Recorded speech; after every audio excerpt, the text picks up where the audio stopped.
Hello and welcome to another edition of Cultural Conversations with the Big South. I'm your host, Darius Thigpen, and our next guest needs little introduction for fans of the Big South Conference, a former standout women's basketball player with Gardner Webb, and she has spent more than a dozen years in conference offices and with the NCAA. Nearly a half a year into the role now as a Big South commissioner, she is Sherika A. Montgomery. Sherika, thank you so much for joining. How are the first few months into the role going for you? Well, first and foremost, thank you so much for the invitation and definitely look forward to our time together this evening.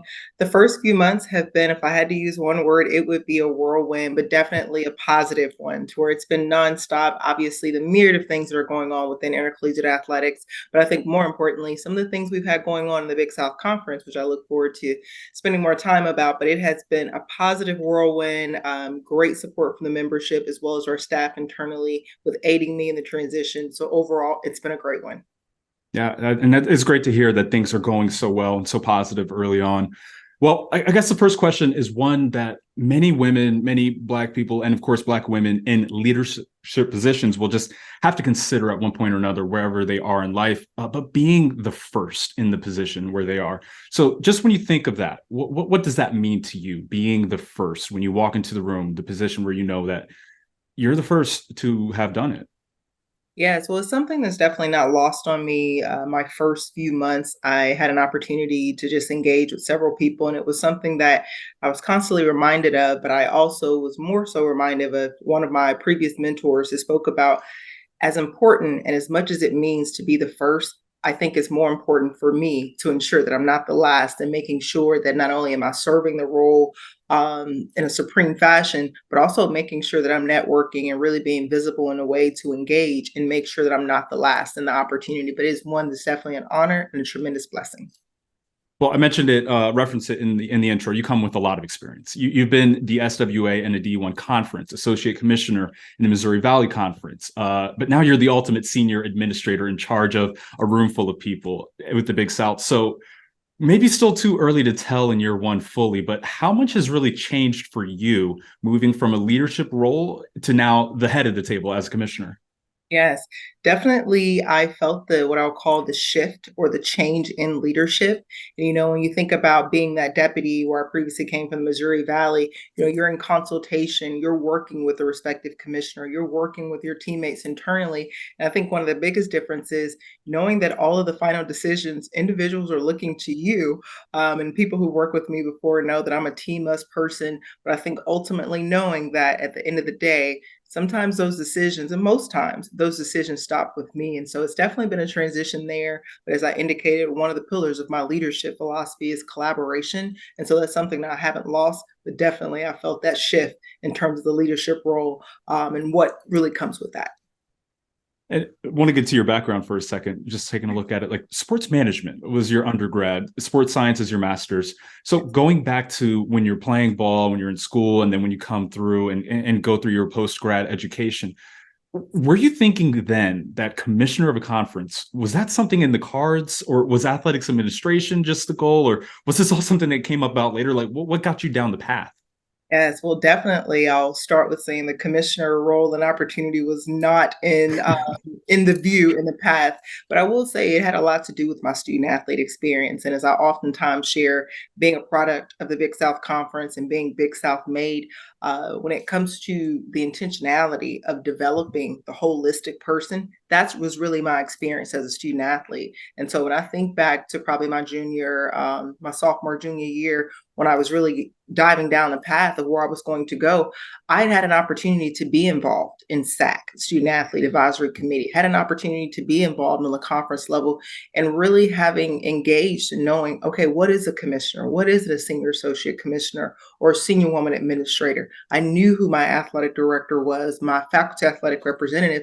And so by that time, I knew that sports management was an opportunity for me to continue honing those skills in my education, but still feeling this may be a path and an avenue for me to give back to an opportunity that's already provided so much for me. And so I knew early on that should there be an opportunity and a chance to continue in athletic administration, it was something I was very interested in, but definitely you couldn't have told me looking back almost 13, 14 years now that I would be sitting in the commissioner seat today.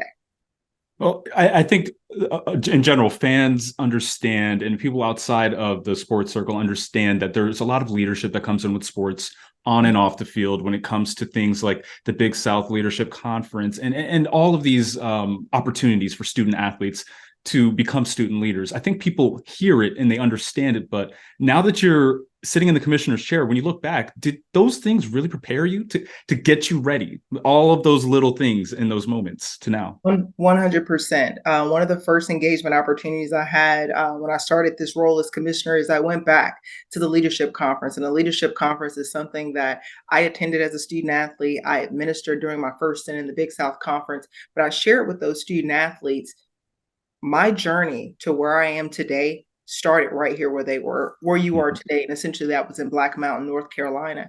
And even then, I remember meeting our former commissioner, Cal Calander, and him sharing with me an opportunity that, hey, 2 years down the line, there was an internship opportunity that will really just continue to open my eyes and open my experiences to this world of intercollegiate athletics. And so I can say firsthand, as I indicated earlier, I'm Big South made, and definitely those leadership experiences, those engagement opportunities, as I indicated, SAC. I remember being a student athlete and feeling that not only did I have a voice, but that voice mattered. And I really was informed and educated when it came to my student athlete experience. That's fantastic. Quick curveball for you. If you weren't going to be commissioner, or if you hadn't gone into basketball, or if you hadn't gone with the kind of traditional route, I think that was kind of set up for you, what would you have done? What do you think? It's interesting you say that because I think it's one that still led me down this path. I think it was around 2009, and that is when the movie Blindside came out. And I remember seeing that movie and thinking I wanted to be an NCAA attorney, which is what I thought Mm, the investigator was, which is something right. I had an opportunity to do at that time. So definitely, I feel like law school would have been more of a priority had I not dived directly into my career. So I can see definitely still having an avenue and having a touch point there. Yeah, that's a great one. Okay, so one of the big themes of the whole series, this podcast that we've done, is talking about diversity, equity, and inclusion. So when we talk about DEI, whether it's in sports and business, I'm not sure that the general public always has a perfect understanding of what DEI means. And of course, you've worked with NCAA committees to promote cultural diversity and equity, so you have a clear understanding of what DEI is and how it impacts us really, not just from making people feel cozy and warm and good, but what does it really look like when DEI is fully implemented and everyone's on the same page? And how does it go to impact us well beyond just people of color, but all of us from a societal standpoint? Course. Well, and I think about the commitment to diversity, equity, and inclusion. I feel like I'm a testament of it within the Big South Conference itself. I definitely think it is something that takes a level of intentionality when you look Mhm. at the constituency and the populations in which you're serving, and being intentional with making sure the leadership and the individuals that you are serving, that there's a level of commonality there, that there's a reflection when it comes to that diversity. Mhm. And as you indicated earlier, it's not warm and fuzzy. Having an opportunity to serve on NCAA committees to where there are hard decisions and very sometimes uncomfortable discussions that have to be made. But I always find a way to what I call, we all start at different points. But when I think about diversity, it is welcoming everyone to the party, regardless of your background. When I think of inclusion, it's making sure everyone that's welcome to that party has a good time. But then even when you think about equity, let's exchange the positions that we're in and seeing if we're still in a position to feel that we're being treated equitable. And so I will say it's what I call a spear. It's a circle. It's not Mhm. one or the other.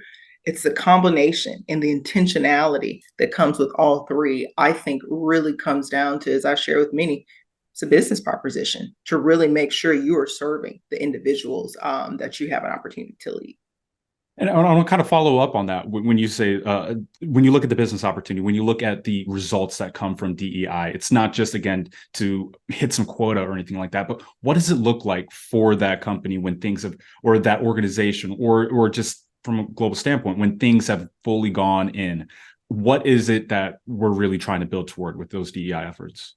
Yes, well, I think, as I indicated earlier, it's being intentional. But when you think about the population that we serve, what is the breakdown of the individuals that are in those leadership positions? But even taking that a step forward or a step further, Mhm. what are the intentional efforts and strategic initiatives that are in place to continue educating, elevating, as well as having that level of engagement when it comes to diversity, equity, and inclusion.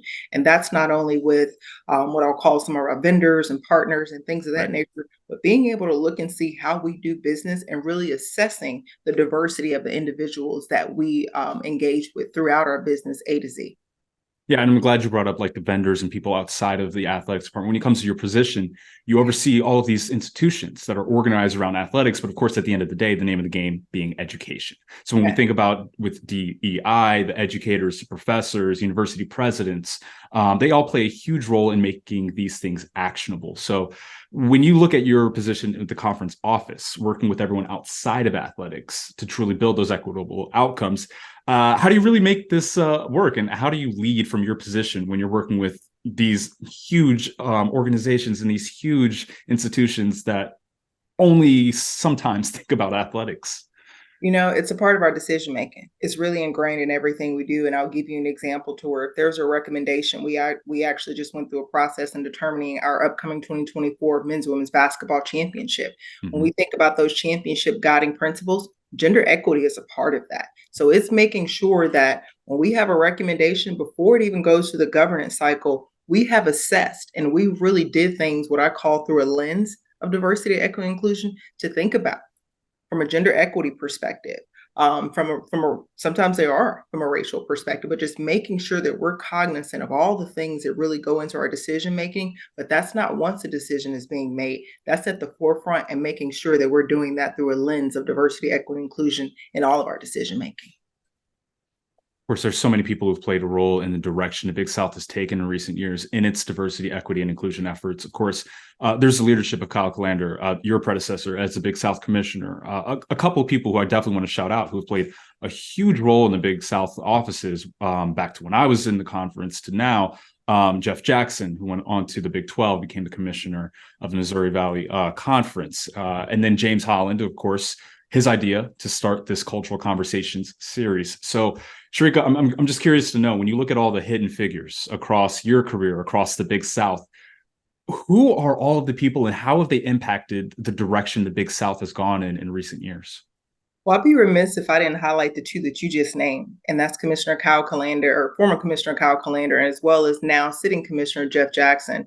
Kyle Calander, during his Hall of Fame inductee speech, one of the things he noted, and I felt so near and dear to my heart, is Kyle saw something in me before I even saw that in myself and believed that in myself. And that is me being a 22, 23-year-old individual that I entered the Big South Conference office, and I was a compliance and administrative intern, but essentially I was his intern. But I say that to say he has been instrumental in just where I am today, but also how intentional he's been in being a mentor and moreover a friend throughout my entire career. Jeff Jackson, the exact same thing, to where we had an opportunity to cross over for about 2.5, 3 years at the Big South Conference. And then, as I always tell individuals, you never know at what point in your career you'll have an opportunity to serve and lead again. And when he was appointed commissioner of the Missouri Valley Conference, he gave me a call. And that was once again someone supporting me, someone who is championing me in my continued development and elevation. And we'll talk about the Pathways program a little bit later, but Jeff Jackson is the commissioner who actually nominated me for that opportunity. And so just going back to his mentorship has just been instrumental. And as I indicated, there's so many throughout. When we think about the different levels, I mean, even their CEOs. I had an opportunity to serve at Winthrop University, and former President Dan Mahoney. He is someone who's also been a huge champion of me. Athletic directors, Dr. Ken Halpin. So when I think about all those individuals throughout the Big South Conference, Janet Cohn, and I don't want to get to naming names because I'll miss them all, but even as I sit sometimes in the rooms today, there are just so many individuals throughout our membership that are still here. Some have left. They have championed me at every step and at many steps throughout my career. And even after I left the Big South and gone on, still I had an opportunity to keep in contact and engage with them. Yeah, and they've set the platform for you to now take it. So what do you do with the with the baton now that's been handed off to you? How do you take what they started and keep it moving? Yeah, well, one, it's to your point, I talk about this a lot, it's elevating experiences and knowing Hmm. that we have a standard and a level of excellence within the Big South Conference. And that is because of the leadership that has came before me, as well as some that's still here. But I oftentimes ask my staff in the first few months, what are we doing that we've never did before? Mm. What student athlete experience are we providing that we've never did before? Same thing from a diversity, equity, inclusion perspective. There are awards, there are initiatives, there are strategic objectives that we have in place that are centered on diversity, equity, inclusion, making sure that we're lockstep with the NCAA and the Office of Inclusion, some of the great things that they do throughout the year. We want to make sure we're partnering with the NCAA and the Office of Inclusion, but as well as being able to elevate the myriad of experiences and the great work that's being done throughout the Big South Conference membership. Yeah, of course we look forward to seeing exactly how it continues to go with the Big South. Well, let's pivot for a second. So we've certainly seen that the Big South has had close alignment with HBCUs throughout the region in recent years. Hampton and North Carolina A&T being a part of the conference for a period of time. We're recording this weekend after Colorado won on the football field against TCU. So Deion Sanders leaving Jackson State for Colorado kind of brought it into the national conversation. But with HBCUs, for Black students, for Black student athletes, always front of mind, always with a strong understanding of what they have meant for Black people historically. But now it's really coming into the national forefront of how they can lead from a DEI perspective. So when you think about the Big South with majority PWIs and working closely with the HBCUs, what does that relationship look like for you working with HBCUs that aren't a part of the conference and working with organizations that are dedicated strictly toward Black people and Black efforts? What does that look like from the Big South and from your leadership standpoint? Course. I think it's continuing to have our commitment to diversity, equity, and inclusion. As you noted earlier, we formerly had two conference members, HBCU members in Hampton University, as well as North Carolina A&T. But then also when I think about the room that I sit in as commissioner, I have two amazing colleagues that are leading the SWAC, that are leading the MEAC. What scheduling challenges? What opportunities do we have to collaborate, specifically when we think about where we're located from a geography standpoint, North Carolina, South Carolina, and Virginia? Being intentional with some of the partnerships and the scheduling opportunities there. And then also, this is something that I personally look forward to, Jackie McWilliams, Division II, CIAA. They're headquartered and based here in Charlotte, North Carolina. I know that's something we spoke about early on. She was one of the first ones that welcomed me back to the city. I look forward to being able to partner with the CIAA and how we really have a presence and really how we educate and inform and really effectuate change, specifically from a DEI perspective here in the Charlotte region. So when I think about that, some of those are what I'll call natural professional relationships that are already Mhm. there, but definitely being intentional as we move forward with scheduling opportunities, collaborative opportunities, and not always it being about, as I share with some people, an economic impact, but a social impact, because sometimes that's priceless. Yeah, absolutely. Now, of course, we've spent so much time talking about DEI. That's the nature of the show. Of course, my general interest as well. But there's so much more that goes into your role in the day to day. I mean, you have championships to organize, fundraising, increasing academic achievement, the success Yeah. of member programs. We could just spend all day just talking about what your day to day looks like. But for anyone who's coming from it from an outside perspective, not really understanding what a conference commissioner does. How would you kind of explain it to the layman? And then how would you categorize what it is that you're trying to accomplish as Big South Commissioner? Okay. I'll start with the first question. If I were to explain it to a layman, and sometimes I talk to coaches about this now. Mm. You think about the NCAA being our national governing body, 1,100 member institutions, and then of course we have our 32 conferences on the Division One level. You have the NCAA, you have the conference, and you have our member institutions. It's making sure that as a conference we serve as a conduit when it comes to information, making sure those voices and perspectives go up to the conference office, to the national level, and the same thing going the reverse way in terms of our member institutions knowing what's going on the national level as it relates to policies and bylaws and things of that nature that really impact our student athletes on a day-to-day basis. When it comes to being involved in not only the conference governance structure, but as well as the NCAA governance, I oftentimes share with coaches and administrators, not being involved in the NCAA workings and happenings is like voting every 4 years in the presidential election and expecting to feel the impact on the local level. You have to get involved. You have to know what's going on. But I think moreover, understanding your role. We are one of 32 Division I conferences, and our 9 member institutions, I represent their interest on the national level while working alongside the other 31 conferences and making sure we're able to continue to lead and deal with the myriad of things that are facing Division I athletics as a whole. And so that's how I would describe my role as a commissioner, the role of a conference within this national governing body, and how we serve our member institutions. I think that may translate well into your second question about, really how I see that role and my vision.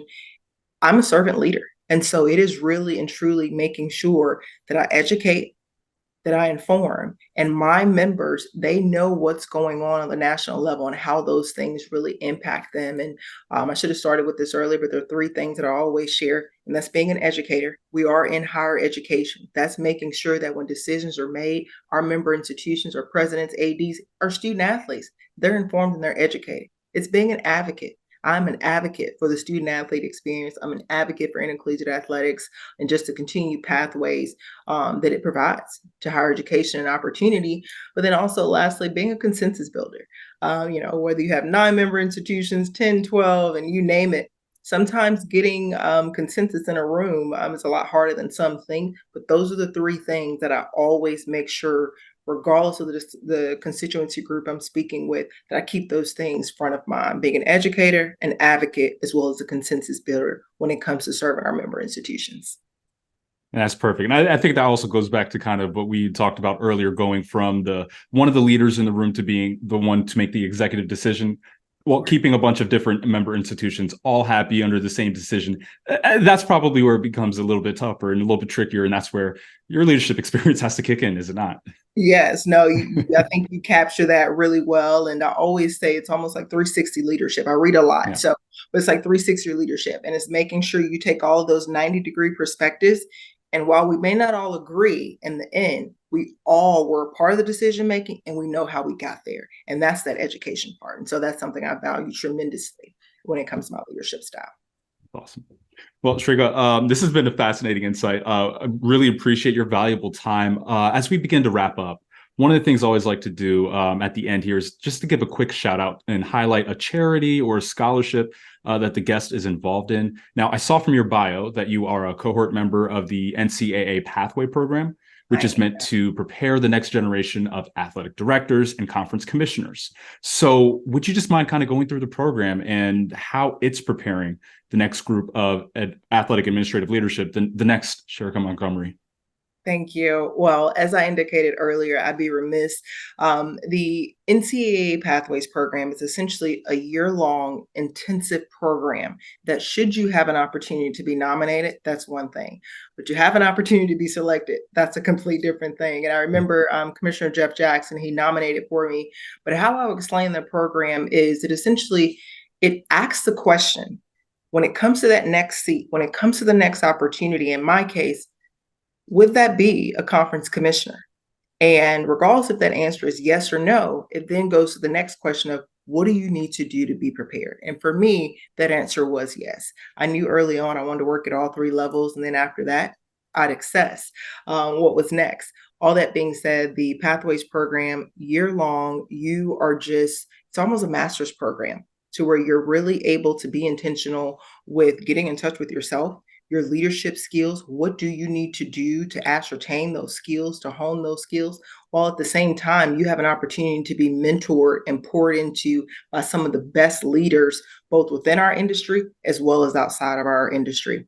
From a mentor standpoint, on the conference commissioner track, I had an opportunity to be partnered with a presidential mentor as well as another commissioner mentor. And so you think about that opportunity of being able to have a monthly, bi-weekly phone call with a sitting commissioner, a sitting president, and knowing that going along that path, these are going to be 2 experiences and individuals that I would benefit from immensely. And then I'd be remiss if just thinking about the group. It's usually anywhere from 18 to 22 of us, divisions 1, 2, and 3, and we break out in our divisional cohorts, but just really being able to grow and learn in an environment and with a space that we've all committed to doing just that.